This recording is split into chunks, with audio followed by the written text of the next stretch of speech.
Welcome to the Indiana Basketball Weekly Show on the Grueling Truth Sports Network. I am your host for Indiana Basketball Weekly, Mike Goodpaster, and right now I'd like to welcome in my co-host, Kent Sterling. How you doing, Kent? It's a beautiful day, Mike. It's the day after a win, an ugly win, but it was a win, and we don't apologize for winning. No, I'm tired though because it kept me up late. It was late. You sound like Dick Vitale. If Dick Well, Vitale had mentioned the time again, it sounded like Morty Seinfeld complaining about the time of the meetings at Jay Peterman's. well, I mean, in his defense, Dick Vitale is 127 years old, so actually 7 o'clock games would probably be late for him also. And I do think that Dick Vitale would be perfect for Big Ten Plus. Wouldn't that be great? He would Yeah. be an upgrade as an analyst for Big Ten Plus, but that might be the only place where he would be an upgrade. Oh man. He has devolved into just nausea-inducing pablum, and I can't take it anymore. Yeah, he's sideshow Bob. He's just a sideshow, you know. Yep. And if I have to hear Robert Montgomery Knight one more time, I'm gonna stab myself in the eye. You know, if we were college students, we would do shots every time he said it, and we wouldn't have left the apartment where we were watching the game. We'd have never made it to midnight either. But all right, this was ugly, hideous basketball. The Huskies shot 41% from the field. The Hoosiers shot 37%, I think it was. Both teams shot poorly. I think Indiana shot like 15% from the three-point line. The thing that stood out to me was IU was getting dominated the first 10 minutes or so, but it seemed to me once Rob Fennessy came in the game, he kind of gave everybody a little bit of confidence. He did, and you can see how things work better when he's on the floor. That being said, they scored 4 points in about the first 12 minutes, just short of 12 minutes in the second half, and still never lost the lead at that point.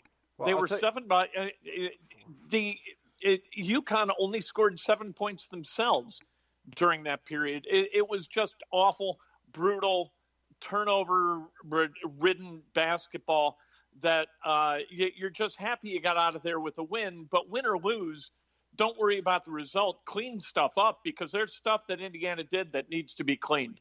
Yeah, but the thing that struck me also was two other guys. Demezy Anderson for a point in the first quarter or first half, even the second half, didn't shoot the ball a lot. Only scored 2 points, but I thought he brought something to the game. And the other guy was, I can tell you, my wife can tell you, I cussed him out for probably the first 30 minutes of the game when he was in.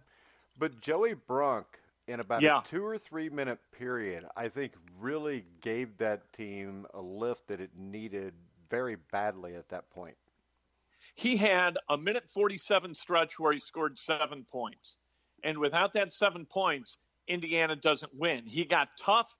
He got boisterous. He was aggressive with the basketball. He figured some things out in a way that we hadn't seen him do it. Maybe this is the switch flipping for him, where he went from being a Butler Bulldog to an Indiana Hoosier. Maybe that's the case. Maybe it's not the case. As far as Demezy, he made here's one thing that they got to get straight. You cannot make vertical entry passes to the post or make vertical passes in transition. A bounce pass would be nice too there. Oh my God! You know what Demezy did with that pass, and they're going to get into games where one turnover is going to make the difference between a win and a loss. And a vertical entry pass or a vertical pass in transition is going to get them beat. And I don't understand kids who've played basketball for this long not understanding that you cannot enter vertically. It just makes no sense to me. I was talking about the defensive end of the ball game, but all right. I just automatically go to what makes me angry. Demezy last year was an absolutely atrocious defender. Yes. And I think that he has gotten better there. And I think the one thing we've seen from Nat getting better is he looks a little bit more comfortable shooting the ball. He looks more like you thought he was supposed to look as a 6'7" guy that was a three-point shooter at the rate of like 50% in high school. Yeah, I don't know how that happened. You look at his shot and his hands are all over the place. His feet are all over the place. How he made at that level in high school, I'm trying to figure out. But on the defensive end, you're right. He's gotten really, really active, really aggressive, and it to the point where Archie trusted him late in the game to come in and play good defense, and so that is an evolution toward the positive for sure. And that's something that never happened last year. No, his defense kept him off the floor. Now it's putting him on the floor. He had that one shot, the three from the right corner that was a complete total air ball. So that wasn't great. But I don't ding guys for missing shots. Be aggressive, take a shot in rhythm, and live or die with the result. Yeah, and I think there's issues underneath. I mean, I think that was outside of Joey Brunk's 1 minute and 47 seconds. There was issues. It's a good thing. A cook. And should I say it like 77 more times in a row, like Dick Vitale did every time he scored, or should I just stop at a cook once, or go a cook twice? But a cook dominated the game underneath when he was in the game, and outside of Brunk, who looked like kind of got fed up of looking like a 12-year-old girl trying to play a high school boys varsity game. I mean, this was kind of ugly. I think Trace Jackson Davis, playing at the 5 at the end of the first half, Justin Smith. I mean, none of these guys really stuck out to me except for that minute and 47 by Joey Brunk. Well, and thankfully, UConn played at a level where that's all they needed to do to eke out that win. Because UConn, I mean, I don't know. If I were the coach at UConn, I think I'd go get another job, because there's no way that I could live with that level of frustration, watching guys just piss away possessions one after another with sloppy turnovers. Yeah, but remember, this is a team that played exactly that way to beat teams like Florida. They took Xavier to overtime. So this is a team that basically, I think the coach rolls the ball out on the floor and tells them to go get it. But they do go after it. And the thing I liked about this was, I don't care how pretty it was, I don't remember too many 50-point games Indiana has won over the last couple of years. No. Because the toughness was a question. And to me, from watching this game, coming off being dominated in Wisconsin, falling behind 8 or 9 points early in the first half, losing an 8 or 9 point lead in the second half, they did respond this time, where in the past that 8-point deficit would turn into a 20-point deficit. So I do like that this team seemed to have a lot more fight in them last night. Except I hope that internally, and this is us talking, so that's all well and good, and I totally agree with you that they fought hard enough last night to beat a team that was extremely sloppy with the basketball. But hopefully internally, they're working on those things that need to be cleaned up really quickly, like the way they defend out of bounds underneath plays. I'm tired of watching teams just screen the screener and throw to the weak side and get layups or dunks. I mean, I don't know how many times you have to fail at defending that before finally it kind of clicks in your head, oh, this is what we do. We're going to switch this, or I'm just going to roll to the weak block. I don't understand that they continue to miss that, although they did defend it correctly down the stretch during a possession where UConn really needed a bucket, and they went to that well once too often. But if Indiana plays like they played last night against Michigan State, Penn State, for goodness sake, who looked terrific last night against Maryland, and then against Maryland, they're going to get beat more often than not in the Big Ten. Yeah, and I think the starting lineup change didn't really spark a stronger start, as they didn't start Armand Franklin. They started Devontae Green. He is a guard, though. You got to give me that. So I think Archie did try to do a couple things there. And he was right to do it, because Armand was overmatched. For the period of time he was in there, he was not strong. In the end, to me, though, I think the thing that gives this Indiana team a shot is how versatile they are, and the way you can move guys around here at the forward positions, at the guard positions. They're a deep team. I still have the same concerns you do, but I also do know this. I think UConn will be in the NCAA tournament. I think this, like the Florida State, are two huge wins to get before you go into conference play. Yeah, for sure. looking at these 3 games, the first 7 we know they were cupcakes, and those were schedule wins. The 2 games against Florida State and against UConn, those weren't schedule wins. Those were teams against legitimately, to an extent, talented teams that you've got to kind of go in and beat. And the game against Florida State, Devontae Green won that with his excellence. Last night, it wasn't the great version of Devontae Green last night, and still Indiana managed to win. And how about this? I've never seen Indiana do this before, and I don't look at this every single time, so maybe it's happened in some outlier game. But Indiana last night won a game without having a single player score in double digits. Yeah. That's unbelievable.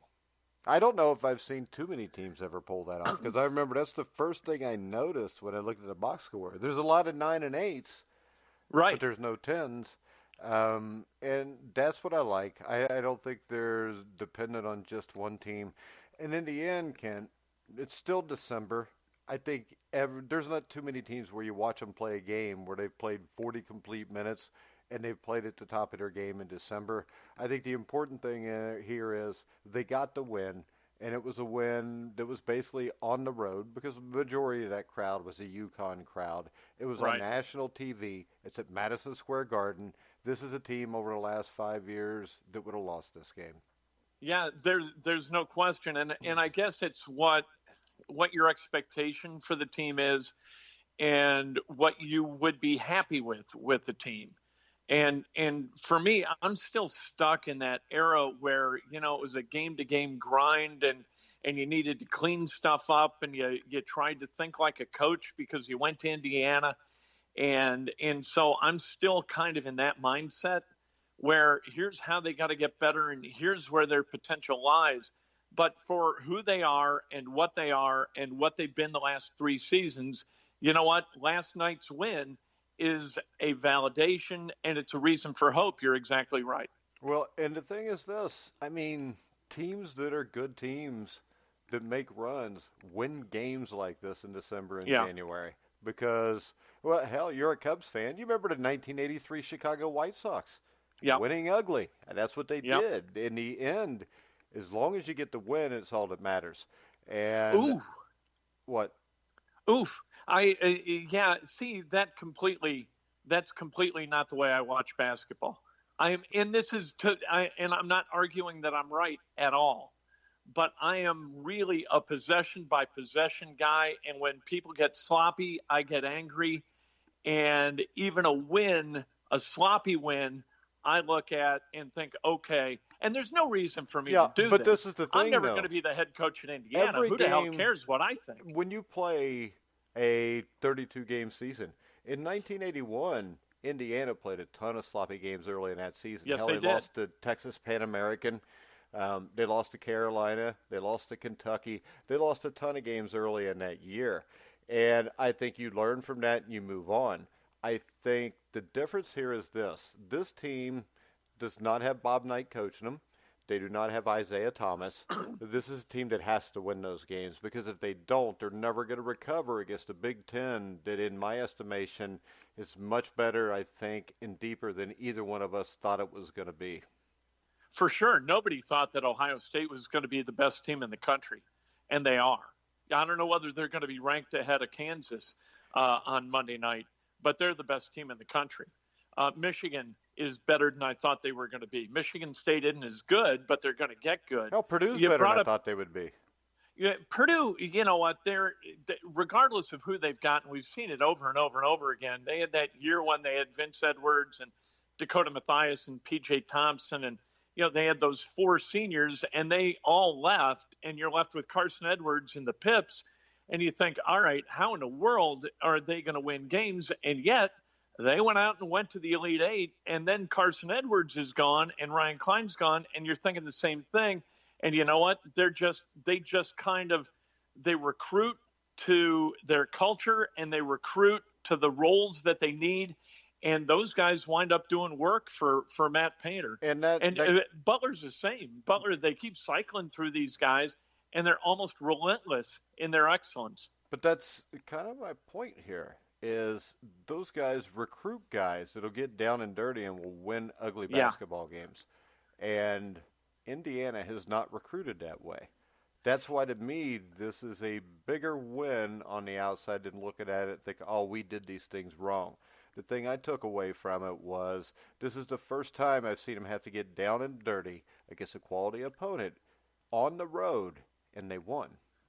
Yep, and it wasn't a true road game, but it really was. The majority of the crowd was UConn friendly, and they only had to travel just a very little bit from Stores to come down to Manhattan, and so it is. It's, you know what, at the end of the day, whether UConn had to gack it up 22 times in order for Indiana to win, you know what, it's a win. And come March on Selection Sunday, nobody's going to pay any attention to what the style was.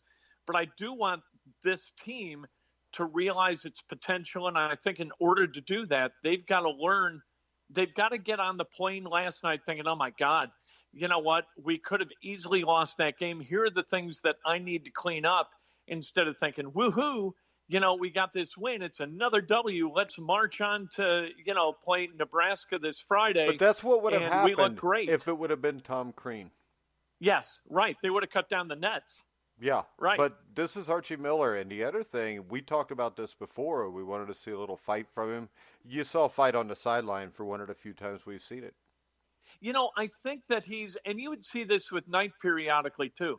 When he bought into his team, he would be a different kind of guy. Yeah. And I think Archie Miller is a different kind of guy. The way he was talking last night at halftime with Holly Rowe, that was a different version of Archie than we would have seen the first 2 years. I think he's starting to be very, very comfortable as the head coach at Indiana, and that's a really good thing. And that's an underrated thing for coaches or any manager in any business. When they walk through the door, how comfortable are they as leaders of somebody else's team? It's a really difficult thing to be, and it does take time. And I'm glad that I think Archie has finally kind of crossed that Rubicon. Yeah, because you kind of walk on eggshells when that's what's going on. Right. And the last thing that he wanted were all these Crean guys to walk out the door because Crean had been fired, and here's this other guy doing things in a completely different way. And all of a sudden, you know, it's kind of like Bob Knight down at Texas Tech, where he's got 2 scholarship guys and 6 walk-ons, and you're going out trying to win the Big 12, for God's sake. And Knight, to his credit, was unbelievable with that ridiculous squad he had in his first Red Raider team. Archie kept everybody around, tried to work with them, but now I think he's got what he feels is his team, and his behavior is a little bit different. Yeah, I think when I think of Knight like that, I think it was the 87 game in Michigan where Alford hits the shot at the buzzer to win the game, and you see Knight actually run over and grab Alford. And that was my first sense that that team could do something special, because there hadn't been many games from watching every IU game since I was born where I saw Knight show that kind of emotion during a regular season game. He was a completely different guy, running off the floor of that game at Chrysler Arena with his fist pumping in the air. I had never seen that. There was the win, I think, at Northwestern, and there was, I think, a triple overtime win against Wisconsin, where he was a completely different kind of happy guy. And I don't know what happened that year, but that was a completely different Bob Knight. And I think we're seeing this year, and maybe this is an evolution that's going to be longer lasting than Knight's fleeting happiness in 87, but a kind of an evolution toward Archie being Archie rather than kind of walking on those eggshells. And I don't think that maybe that's the way you do it. But I think that there are 2 ways to do it. There's one guy who comes in and claims his property and says, this is my deal, and any of you guys don't like it, get the hell out of here. And then you've got a guy who kind of accommodates a little bit. And I think Archie was sort of that guy. And it depends on the leader, the success they achieve. And maybe Archie's in a position where, you know, he's ready to kind of cash the equity that he built with these guys and do something a little bit interesting. All right. That leads us to the next game, which will be against the Nebraska Cornhuskers. What is that, Friday night? Yes. Nebraska is coming off an 85-56 loss to George Mason. That ain't good. Clearly Fred Hoiberg is doing things a little bit differently. This is the thing, though. Hold on. Hear me out. George Mason's really good this year. Well, They're 10-1. Their only loss was at Maryland. They've beaten some decent teams, so I don't think you can write Nebraska off because of that. Plus, Nebraska beat a solid San Francisco team, so Indiana still should win the game. But I was just sticking up for George Mason real quick. Go ahead. I think that's fantastic. I love that you are sticking up for George Mason. But if we get to the point where a Big Ten losing by 30 to George Mason isn't kind of a red flag of disaster, I think we got problems. So, Yeah, but I agree too. they're 4-5. Their Ken Palm is like 154th. This is a game at Assembly Hall that Indiana really not only should they win, they have to win, because if you're staring at an 0-2 hole in these early games before you get to that game against Maryland on January 4th, you got a bit of a problem. Yeah, and this is a game where everything should be cleaned up. They should have learned their lesson. Yeah. They come out, they execute, they get up 15 or 20 by the half, and they just coast in the second half and let the walk-ons play and the other 27 guys that they got under bench, and just relax and get ready to play Notre Dame the next weekend. And hopefully, because there are 8 days between the game against Nebraska and then Notre Dame, and another 8 games before that game against Arkansas, hopefully they can get enough practices under their belts and Finney healthy enough that this team kind of comes together a little bit. And instead of being a team that's going to turn it over like they did last night against UConn, just through, not because UConn was so aggressive defensively, but just through kind of the haphazard nature of the way they ran their offense, clean that stuff up, start defending out of bounds underneath plays a little bit better, and all of a sudden maybe you're a 6 or an 8-point better team than you were in December, and you've got an opportunity to raise a little bit of hell in January. All right, Nebraska also lost by 20 to UC Riverside, and Southern Utah beat them by a point at Nebraska. Yeah, don't sleep on Southern Utah. They are a terrific bunch of hard-nosed kids. Okay. A lot of Mormons down there. I think you're making this up. Throw out the record books. All the Mormons go to BYU. You know they do, Kent. Don't make stuff up. They lost by 17 to Georgia Tech. They lost by 19 to Creighton. They lost by 20 to George Mason. But for some reason, they beat San Francisco right in the middle of all that. And I actually watched San Francisco play, Arizona, and they played them really tough. So maybe Hoiberg, because he is No, kind of this is my fault. Hold on. Don't go any farther. It was South Florida. I just saw USF, and since I'm older, I thought of Bill Cartwright. Hoiberg is such a youthful-looking guy and a really good dude. He used to play for the Pacers, and he was a really good guy. But maybe he's youthful enough that at halftime he put on a jersey, went out there, and ran the point a little bit for his Cornhuskers. They're not very good. I don't know that it would help right now. But they never should have fired Tim Miles. Tim Miles is a good coach and a really good guy and ran a terrific program, and they screwed the pooch letting Tim Miles go. Yeah, and it's hard to be the basketball coach at a predominantly football program. Yep. There's been very few guys that could pull that off. And in particular, a place like Nebraska, where academics are really important there. That is an excellent, surprisingly, I didn't know this until they kind of, when Barry Collier was there, they recruited my son. And so I read up on Nebraska, and I was stunned at how good an academic facility that is. And so they have academic standards that also keep them from being as competitive in the Big Ten that maybe some other schools. They don't get the kids that the other schools are kind of like, gray area academics. Come on over and play basketball. They don't do that at Nebraska. Really, I didn't know that. Yeah, really good. You're not talking about the football program, though, right? I'm talking about all programs, surprisingly. But I bet the football program wasn't like that in the 80s and 90s. You wouldn't think. Maybe Tom Osborne kind of did look the other way. Yeah. But they, like, the number of academic All-Americans that come through Nebraska, I think is second to Stanford and only second to Stanford. So at least that was the case a few years ago. But Nebraska, that is a tough place to coach basketball for the reasons you stated. But then there are these academic requirements that make them. It's almost like Notre Dame. It's that level of academic stuff that has to be taken into consideration at Nebraska. So they need to get Lou Holtz there and get him to lower the standards for a little bit. Look the other way as some really fast guys with low SAT scores come rocking through the door. All right, I got to ask you real quick before we wrap it up. I know it's a basketball show, but the Indiana Hoosiers will get the Gator Bowl against Tennessee. Yeah. What do you think? You like it? I like it. We're going to win the party. It's a warm place, and that's really all I wanted. We get to go down to Jacksonville, and I've never been there, so we get to see what kind of place. Never, ever. Nope, never had a reason to go until now. And we'll see what their nightlife is like, and then we'll see what the tailgates are like, and we'll win the party, and then we'll go into the game, and it'll be like any other Indiana football game where a win, we celebrate, and a loss, we celebrate just as hard. Well, I think Indiana could actually win this game because I don't think Tennessee's that great. And the thing is this, do you remember the last time Indiana played Tennessee in a bowl game? The 88 Peach Bowl? Yes. Is that it? And who won? Hey! How about that? Who won? Well, it had to be Tennessee. Yeah, it was. But it was only 27-22.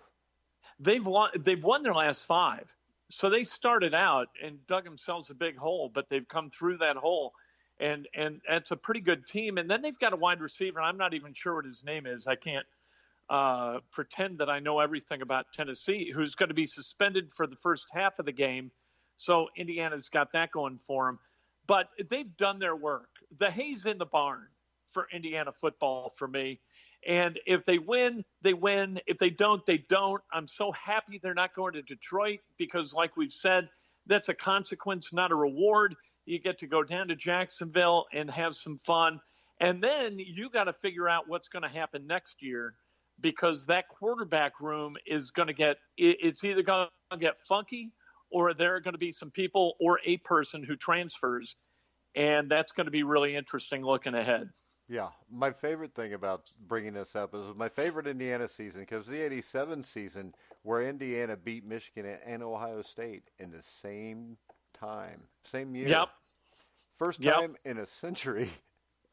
How much fun that you really thought that they had turned the corner. Oh yeah. And we had gotten to a place where being competitive was going to be an annual rite of passage for Indiana. And really, it was until about '93 or '94. We had a very nice run of about 6 years, and then we reverted to the norm. Yeah, I know. But that's okay. We still show up, and we got the trunk packed with beer and other consumables and food, and we get the grills going, and we have a great time at Memorial Stadium, no matter what the state of the football program is. So are you going to Jacksonville? I'm thinking about it. My wife and I are going to Key West January 8th. Hey, go stay in St. Augustine. It's only about 50 minutes from Jacksonville. Yeah. But I've been there for family vacations like 3 times. My wife and kids all love it. They get the best food. They got a restaurant down there called the Oasis that's really good. But that time of year, St. Augustine is pretty cheap to stay in. But it's the oldest city in America.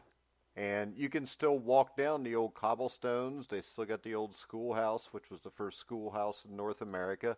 But it's actually, if you are a history buff, they got the oldest fort in North America there that you can take a tour of. But if you're a history buff, it's a really cool built city. in a tree, one of those kinds of forts? No, it's a real fort, Ken. And then you got like Fort Bragg or one of those kinds of forts. Yeah, I can't remember the name of it, but it's cool. They've got where they kept the prisoners, but the fort's still in really good shape. And nice. But yeah, it was really great. My kids liked it so much. It was the first time we went to Florida. We went there, and we were there for 2 weeks. And the next year, they wanted to go back to the same place again. But it's called the Castilla de San Marcos. All right. It is the oldest masonry fort in the continental United States. Really? Yeah, it's over 315 years old. It is the oldest structure in St. Augustine, which is the oldest city. Well, that's tremendous. That's good to know, and I will put those factoids in my pocket should we head down there and instead of having all the kinds of fun stuff that I was planning on doing, going to bars and hanging out with Indiana No, they got people, we'll go to bars in Fort St. Ticonderoga Augustine and look at the too. Masonaries. They've got bars Huh? they got bars in St. Augustine too. But you're less likely to get shot in St. Augustine. Well, That's a always good thing. important. That was important to you when you didn't want to go to Detroit, Kent, so it's got to be important when you go to Jacksonville. It is, although as we've discussed before, bar fights are not something that I dislike. I like them when other people have them. You drink your beer all the way down, you claim that it got spilled in the melee, and you get a free beer. All right, there you go. You'll get a free beer, Kent. So, all right. So they play Friday night. You want to do the Yeah. show Saturday or Friday after the game? I don't know what time the game is Friday. I haven't even looked yet. If we do, well, I'm going to go to the Butler game because Butler plays at noon. I love these Saturday at noon games. It really doesn't interrupt your morning, and it really leaves you with almost the entire day. So anytime between the end of the Butler game and about 5 o'clock would be perfect. Whatever you say, want to Chief. just call it at like 3:30, 4 o'clock? Yeah, let's go. 3:30 is perfect. All right. If you're going to be there for the Butler Xavier game, let me know. I'll come up and I'll cover it on the Xavier slant, and we'll meet. Excellent. I'll definitely do that. But I love all right. Hinkle Fieldhouse is just it's a fantastic place to go watch basketball, and it's about 12 minutes from our house, so easy beasy. Well, see, it's an hour and 40 minutes from my house, but I always wanted to see Hinkle anyways. It's well worth it. If you enjoyed the fort action down in St. Augustine, I think I you're like really going to love historical Hinkle. stuff. That's why I want to go to Hinkle. I want to go shoot the shot from where Bobby Plump shot the shot from. Nice, perfect. But, all right, Kent, tell everybody where they can find you on their internet box. At Kent Sterling on Twitter. And you know what? Every single weekday morning on Facebook Live at 8 o'clock, and then on Twitter through Periscope at about 8:15, we have Breakfast with Kent, where we talk about sports. And this morning, I talked about Devontae Green and his need to enter the post from the wing and not from the top. And spent actually a lot of time talking about Devontae Green because he's one of those vexing enigmas that we have at Indiana from time to time. So there's that. And then KentSterling.com. I wrote a little bit about Indiana University basketball today as well. All right, Kent, very good. We will be back Saturday at 4 o'clock. Is that what we decided on? Saturday at 4 o'clock with me and Kent. We'll talk about beating up on the Nebraska Cornhuskers and getting ready to beat up on the Notre Dame Fighting Irish the next week. You can hear all of our shows on iHeartRadio, Spotify, Spreaker, Stitcher, TuneIn. Just go Google search The Grilling Truth. You'll find us. You can find all Kent's shows on thegrillingtruth.com. So go watch it on Kent's and then go watch it on ours, and then we'll have it covered. But we're going to go ahead. We're going to wrap it up. For Kent Sterling, I'm Mike Goodpaster. You've been listening to The Grueling Truth, where the legends speak.